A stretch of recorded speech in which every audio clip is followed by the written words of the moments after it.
கடந்து போன காதல். இது ஒரு காதல் கதை. என் பெயர் வினோத். என்னுடைய 23வது வயதில் பெங்களூரில் பேருந்து நடத்துனராக வேலை செய்து கொண்டிருந்தேன். பேருந்தின் டிரைவரும் என் நண்பருமான ராஜாவும் நானும் இணைந்து வார கடைசி நாளில் தமிழ் திரைப்படங்களை பார்க்கச் செல்வோம். பெங்களூரில் வசித்தாலும் எனக்கு தமிழ் படங்களின் மீது ஆர்வம் அதிகமாக இருந்தது. நடிகர்கள் சிவாஜி, எம்ஜிஆரின் படங்களை திரையரங்குகளில் வெளியான அன்றே தவறாமல் பார்த்து விடுவேன். என் நண்பன் ராஜா பெங்களூரில் மேடை நாடகம் போடுவதால் சிவாஜி நடிப்பின் ஒவ்வொரு அசைவுகளையும் உன்னிப்பாக கவனிப்பான். எங்கள் பேருந்து செல்லும் வழியில் மகாராணி பெண்கள் கல்லூரி இருந்ததால் கல்லூரி மாணவிகள் பலர் எங்கள் பேருந்தில் பயணம் செய்வார்கள். அவர்களுக்கு எனது பாணியில், அதாவது ஸ்டைலாக பயணச்சீட்டு எடுத்து கொடுப்பேன். பேருந்தில் பயணிகளை பின்பக்கம் வழியாக ஏறச் செய்து முன்பக்கம் வழியாக பயணிகளை இறங்கச் செய்வேன். ஒரு நாள் பேருந்தின் முன்பக்கம் வழியாக ஒரு கல்லூரி மாணவி ஏறினார். அதை கண்டதும் எனக்கு ஆத்திரம் வந்தது. உடனே அந்த பெண்ணை கண்டபடி திட்டினேன். அவரும் பதிலுக்கு என்னை திட்டினார். 2 பேருக்கும் இடையே பெரிய வாய் தகராறு உருவானது. பேருந்தில் பயணிகள் எல்லோரும் எங்கள் இருவரின் சண்டையே வேடிக்கை பார்த்து கொண்டிருந்தனர். ராஜா பேருந்தை ஒரு ஓரத்தில் நிறுத்திவிட்டு என்னை சமாதானம் செய்தான். சமாதானம் ஆன பின்பும் அந்த பெண்ணுக்கு பயணச்சீட்டை நான் கொடுக்கவில்லை. டிக்கெட் சோதனை ஆய்வாளரிடம் அவள் மாட்டிக்கொள்ள வேண்டும் என்று நினைத்தேன். எப்போதும் போல டிக்கெட் சோதனை ஆய்வாளர் அங்கு வரவில்லை. அவள் என்னை மறுபடியும் கோபமடைய செய்வதற்காக பின்பக்க வழியாக இறங்கினார். அவரை கடுமையாக முறைத்து பார்த்தேன். அந்த பெண்ணும் பதிலுக்கு முறைத்துவிட்டு என் முகத்தை பார்த்து கொண்டே தரையில் எச்சில் துப்பினார். அன்று முழுவதும் எனக்கு தூக்கமே வரவில்லை. அந்த பெண்ணை அவமானப்படுத்தியே ஆக வேண்டும் என்ற எண்ணம் தோன்றியது. மறுநாள் அந்த பெண் பேருந்து நிறுத்தத்தில் நின்று கொண்டிருந்தாள். எங்கள் பேருந்து அவள் நின்று கொண்டிருந்த இடத்திற்கு வந்தது. அவள் ஏற வரும்போது 2 முறை ஜோராக விசில் அடித்தேன். பேருந்து நகர்ந்து சென்றது. என்னை பார்த்து காலில் இருந்த செருப்பை எடுத்து காட்டினார். எனக்கே உரிதான சிரிப்பால் அந்த பெண்ணை நக்கல் செய்தேன். மறுநாள் அந்த பெண் மறைந்து பேருந்தில் ஏறினார். அதை நான் கவனித்த போதும் பெரிதாக எடுத்துக்கொள்ளவில்லை. நடந்தே கல்லூரிக்கு போனால் உடம்புல உள்ள கொழுப்பு கொஞ்சமாவது குறையும் என்று சத்தமாக அவருக்கு கேட்கும்படி கூறினேன். நான் கூறியதை காதில் வாங்காத மாதிரி தன் தோள்களிடம் பேசிக்கொண்டிருந்தார். இப்படியே எல்லா நாட்களும் அந்த பெண்ணுக்கும் எனக்கும் சண்டை நீடித்தது. சில நாட்களிலேயே அது கேளிக்கை சண்டையாக மாறியது. அவளை ரசிக்கத் தொடங்கினேன். பார்வைகளை பரிமாறிக்கொண்டோம். அவள் பெயர் நிர்மலா, மருத்துவ மாணவி. பின் 1 மாத காலமாக அவள் பேருந்து வரவில்லை. என்னை அறியாமலேயே அவளை தினமும் தேட ஆரம்பித்தேன். அவளுக்கு என்ன ஆனது என்று எனக்குள்ளே கேள்வி எழுப்பத் தொடங்கினேன்.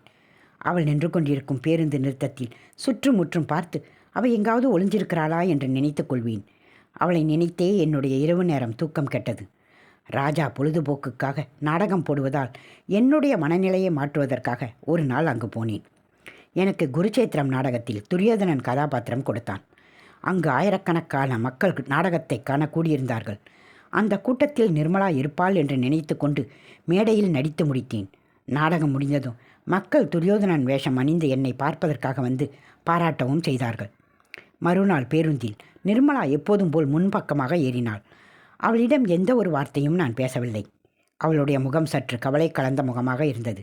பயணச்சீட்டை கொடுத்துவிட்டு என்ன பேசலாம் என்று சிந்தித்து கொண்டிருந்த சமயத்தில், உன் நடிப்பு சூப்பராக இருந்தது, முக்கியமாக உன்னோட ஸ்டைலு பார்க்க ரொம்ப வித்தியாசமாக இருக்குது என்று சிரித்தபடி கூறினாள். நானும் சிரித்து கொண்டே, நீ அங்கே வந்திருக்கியா? நான் உன்னை பார்க்கவே இல்லையே என்றேன். உன்னை பார்க்க நிறைய பேர் அங்கே கூடியிருந்தாங்க, அதனால் உன்னோட கண்ணில் நான் படலை என்று கூறினாள். அடுத்த வாரம் சத்ரபதி சிவாஜியின் கதாபாத்திரத்தில் நடிக்கப் போகிறேன், கண்டிப்பாக நீ வரணும் என்று மிகுந்த அவளாக கூறினேன். நான் எதுக்கு வரணும் என்று அவள் கிண்டலாக பதிலளித்தாள். அவளின் காது பக்கத்தில் சென்று விசிலை சத்தமாக ஊதினேன். அவள் தன் கண்களை மூடி ஐயோ என்று கத்தினாள். பிறகு நிர்மலாவுக்கும் எனக்கும் நட்பு உண்டானது. அதுவே சில நாட்களில் காதலாக மாறியது. ஒரு நாள் ஆங்கில பத்திரிகையில் வெளியான சினிமா நடிப்பு பயிற்சி சம்பந்தமான விளம்பரத்தை எடுத்துக்கொண்டு வந்து என்னிடம் கொடுத்தாள். சினிமாவில் சேர நல்ல கலராக இருக்கணும் என்றேன். திறமை இருந்தால் போதும் சாதிக்கிறதுக்கு. உன்னுடைய ஸ்டைல், சிரிப்பு, நீ பேசுகிற வசனம் எல்லாமே கண்டிப்பாக மக்களுக்கு பிடிக்கும் என்றாள். உண்மையாவா சொல்கிற என்று சந்தேகத்துடன் கேட்டேன். கண்டிப்பா, நீ பாரு, உன்னோட படத்துக்கு பெரிய கட் அவுட் வைப்பாங்க, நீ எதிர்பார்க்காத அளவுக்கு பேரும் புகழும் கண்டிப்பாக உனக்கு கிடைக்கும் என்று ஆனந்தமாக கூறினாள். இதை கேட்ட எனக்கு சிரிப்புத்தான் வந்தது.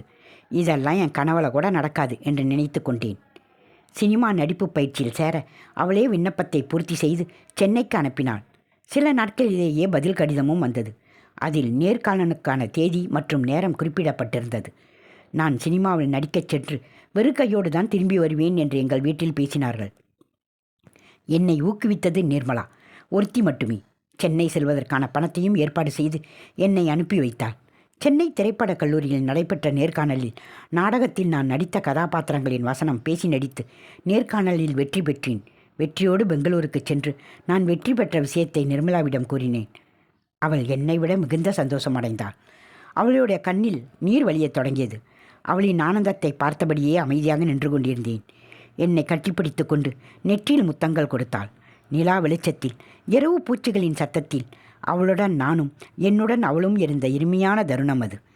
பின்பு சென்னையில் சினிமா திரைப்படக் கல்லூரியில் சேர்ந்தேன். என் படிப்புச் செலவுக்காக மாதம் 120 ரூபாய் பணத்தை அஞ்சல் மூலமாக அனுப்புவாள். பண்டிகை விடுமுறை நாட்களில் பெங்களூருக்கு சென்று அவளுடன் நான் நடிப்பில் கற்றுக்கொண்ட விஷயத்தையும் என்னுடன் வகுப்பில் படிக்கும் மாணவர்கள் பற்றியும் பேசுவேன். ஆண்கள் பொதுவாகவே நமக்கு சொந்தமான பெண்களை பற்றி தெரிந்து கொள்வதில் ஆர்வம் காட்ட மாட்டார்கள். அதே போல்தான் நானும் நிர்மலா பற்றி எதுவும் கேட்டு தெரிந்து கொள்ளவில்லை. இப்படியே 2 வருடங்கள் சென்றன. ஒரு நாள் என்னுடைய பிறந்த நாளில் தங்கச்சங்கிலி ஒன்றை எனக்கு பரிசாக அளித்தாள். இன்றும் என்னுடைய பிறந்த நாள் அன்று அதை அணிந்து கொள்வேன். அதில் நிம்மி என்று எழுதியிருக்கும். பிறகு இயக்குனர் ஒருவரின் படத்தில் நடிக்க வாய்ப்பு கிடைத்தது. அதைத் தொடர்ந்து நிறைய படங்கள் வரவும் ஆரம்பித்தன. இந்த காலகட்டத்தில் நிர்மலாவுக்கு நிறைய கடிதங்கள் எழுதினேன். ஆனால் அதற்கான எந்த ஒரு பதிலும் வரவில்லை. என் மனதில் கலக்கம் உண்டானது. இதனால் நடிப்பில் முழுமையான கவனம் செலுத்த முடியாமல் போனதால் பட வாய்ப்புகள் வரவில்லை. என்னுடைய சிந்தனை முழுவதும் நிர்மலாவை பற்றியே இருந்தது. ஒரு நாள் யாருக்கும் தெரியாமல் படப்பிடிப்பில் இருந்து பெங்களூருக்கு கிளம்பி சென்றேன். ராஜாவிடம் நிர்மலாவை பற்றி விசாரித்தேன். அவள் பேருந்தில் சில மாதங்களாக வரவில்லை என்று கூறினான். இதை கேட்டதும் எனக்கு அதிர்ச்சி உண்டானது. உடனே அவளுடைய வீட்டிற்கு சென்று பார்த்தேன். அவளுடைய வாடகை வீடு காலி செய்யப்பட்டிருந்தது. அவள் படித்த கல்லூரிக்கு சென்று விசாரித்த போது அவளை பற்றி யாருக்கும் எதுவும் தெரியவில்லை. அவள் இருந்த பகுதியைச் சுற்றி 2-3 நாட்களாக தேடினேன். நான் உறங்கும் போதும் என்னுடைய ஆன்மா நிர்மலாவை தேடிக்கொண்டேதான் இருந்தது. மறுபடியும் சென்னைக்கே திரும்பிச் சென்றேன். ஒரு கல்லை செதுக்கி சிற்பமாக்கிய பின்பு அந்த சிற்பத்தை மறுபடியும் கல்லாகவே வடிவமைக்க பல யுகங்கள் ஆகும். அதே போல்தான் காதலில் தோல்வி அடைந்த என்னுடைய மனமும் இருந்தது. என் மனநிலையை மாற்ற நினைத்து ஓயாமல் நடிக்கத் தொடங்கினேன். நிர்மலாவை பற்றி சற்று கூட நினைக்க நேரமில்லாமல் என்னுடைய முழு சிந்தனையை வேறு பக்கமாக திருப்பினேன். நிறைய படங்கள், புகழ், பணம் என எல்லாவற்றையும் சம்பாதித்தேன். பின் மறுபடியும் அவளை நினைக்கத் தொடங்கினேன். என்னுடைய மனநிலையை மாற்றமடையத் தொடங்கியது. என்னை அறியாமலேயே எல்லோரிடமும் கோபம் அடைய ஆரம்பித்தேன்.